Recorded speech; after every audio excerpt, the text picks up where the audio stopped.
I thought it would be fun to do a demonstration on how to repair some of your Asian furniture or whatever you want to call it. Just nowadays, a lot of the stuff that we buy at the stores is not built very well. Actually, some of it's built well, but it's built out of poor materials. And often we have 3 boys, and between climbing in drawers and stuff like that, we're always having to repair a lot of our furniture. And so I thought it'd be fun to do a short demonstration of things to look for, and just going to use this drawer as an example. What happened is the boys used it as a stepping stool to get into the other drawers, and basically busted at the bits. The wood just isn't very strong, and so just kind of a couple things to look for when you're repairing wood, though. For one, I'm not sure what type of wood most of our furniture is made out of. It's really a really soft wood. It doesn't hold together that well. And when you're gluing things back together, one thing to look for is a lot of these places where it's checked open, where it's torn open and stuff like that. You want to be able to get glue in all the layers. If you just go and put glue on one spot, on the one side, and stick it back on, it'll hold. But you know, we're trying to extend the life as long as we can.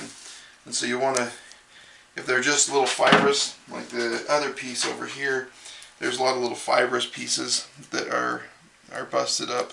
You'll actually want to get glue in there or tear them off, depending on how big they are. If they're just little teeny hair-like pieces like we got right here, you'll just want to pull them off, because what they'll do is they'll get in the way so they won't seat very well.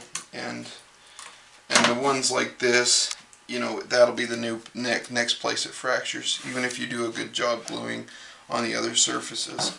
And so, just kind of do that.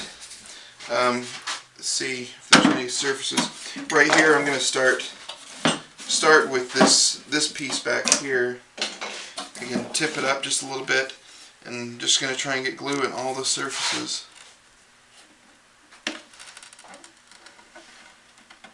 The best I can. Kind of push it in there, and you can see that I've got plenty of squeeze out. We can clean that up a bit with a little damp rag or sponge here in a minute. Now, for clamping and stuff, you can clamp it, you can nail it, you can use tape. Since I've got some little teeny brads, they're actually more like little sewing pins you'd use for sewing. Just really tiny. They're not going to cause a lot of pressure on the wood to split back apart. So I'm going to use those to kind of do the clamping on the project. So we'll hurry and put these together, and we'll kind of show you a few other things. Again, trying to get glue in all these places here, so it's not our new place of failure. And when the boys get back into the drawer, which I wish we could stop, but you can't always be everywhere. And so, just glue things back together. One other thing to note, like example here, I did come and put some nails here. Because what's happened, it's a slot where they've cut in for the drawer, and it's weak in the sides. And so if I can put some nails right here to hold the drawer up into the meat of the side, so it's not all going on this last little piece, I can do that.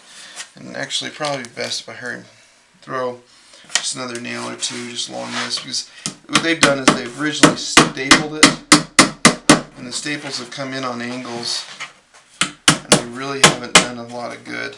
They're barely into anything. They're just kind of, yeah, like I say, you know, this furniture looks okay, but I think they only expect people to have one kid, and then the furniture will get thrown away.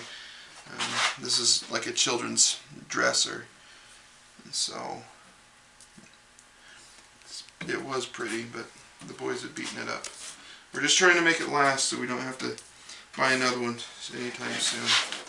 Again, just kind of get it into place, check everything. You want to make sure you are getting glue